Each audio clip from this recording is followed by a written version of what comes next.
Hi guys, this is a agility drill, and also I'm going to kind of debunk a couple of myths with regards to agility.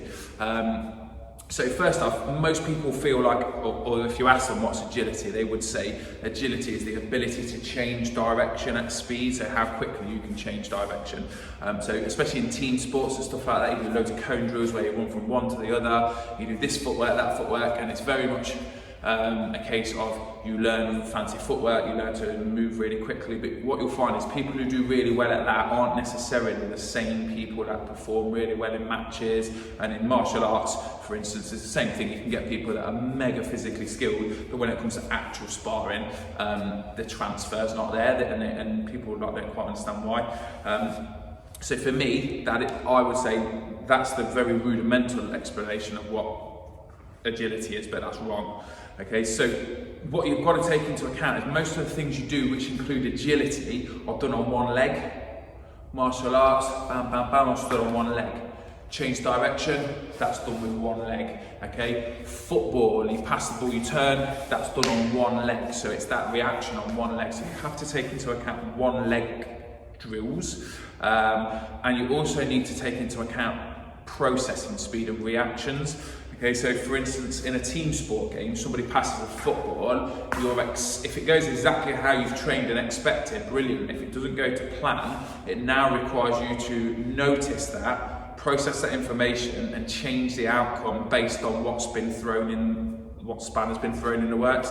Same as martial arts. You've done this brilliant drill for when someone kicks, you think they're going to kick and they punch you. So you have to process information, so you might be amazing at drills, but if your reactions are terrible, it's not going to help. So you kind of have to add those into your drills, and I'm going to go through 3 drills that I like to do that help this. I'm going to explain them really quickly now, and then I'm going to do a separate video on each one where you can follow along, just like a quick 4 or 5 minute drill that you can do each one back to back or one at a time when you've got time. Okay, so the first drill is the single leg drill. So that's really simple. All I'm going to do here is I'm going to stick a cone in the middle of this square here. Oh no, you can't see it. This square here, there. And then what I'm going to ask Libby to do is on one leg bounce and hop, around the cone about 1 meter away. So she's going to do a 1 meter circle around the cone. So rather than doing really big jumps like that, I want her to do really fast, short, sharp jumps like this for a whole meter around while she's doing it. And then she's going to go around 4 times. Each time she goes around, she's going to bring that circle closer and closer and tighter whilst doing really fast in the jumps. So she's going to go around 4 times. First one's about a full meter, a little bit closer, a little bit closer, a little bit closer. That's fine for now. Then she would do the same thing on the other leg. Then she'd go back, so let's say she did left leg, then she'd do the same on the right leg, then she's going to do left leg again in the opposite direction, right leg again in the opposite direction. They're my single leg, that's my first single leg drill actually. There's another single leg drill, which you've possibly done before, which I would say only do if you've got good knees, and that is basically jumping from side to side without putting your other leg on the floor like that, so you're doing a bit of a curtsy lunge. If you need to drop your foot down, you can. Okay, on this one, I'll probably do a minute on, 30 seconds off, or a minute on, minute off, depending on how fit you are for 4 rounds. Okay, so they're my 2 single leg drills that will help build up the single leg work and your core. And then another drill, which I would do, which helps bring in the reaction times here. You can have 2 cones and you stand in the middle.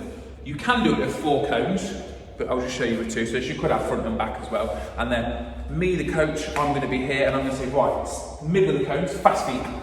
And she's going to always keep fast feet no matter what happens. If I say that cone or this cone, she's going to sidestep, touch the cone, sidestep, back to fast feet. Okay, so watch this. That cone. That cone. That cone. That cone. That cone. That cone.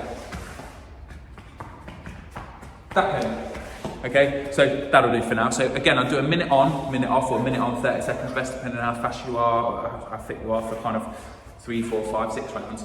And again, if you noticed, on one, I kind of almost faked a little bit and sent it to the wrong cone, because then that shows you how, what happens when things go wrong, your processing speed, and how agile you are to change direction if you go wrong, if that makes sense. So that then you've got that single leg work, and then even if you're strong and fit and fast, you've got to add in that processing speed. And it's one of those things, the more you train, the better you can get at it. So even if you're not the fastest person in the match, that your opponent's faster than you, or you're not the fastest person on your football team, it doesn't matter, because if you train your agility, which can improve, you can also train your brain so that you can process the information quicker and also kind of pre-think what's going to happen. The better you get at those things, the quicker you will appear. So if you've got good footwork and you've trained all these other things, you may not be the fastest person,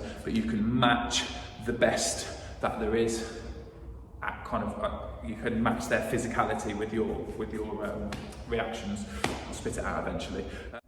So they're my three of my go-to drills for agility. What I'll do is I'm going to do a separate video now. I've explained them, a separate video on each one, and I'll get Livy to do it while I tell her what to do, and you can then follow those drills at home and copy what I'm doing with Livy, with the cones, etc.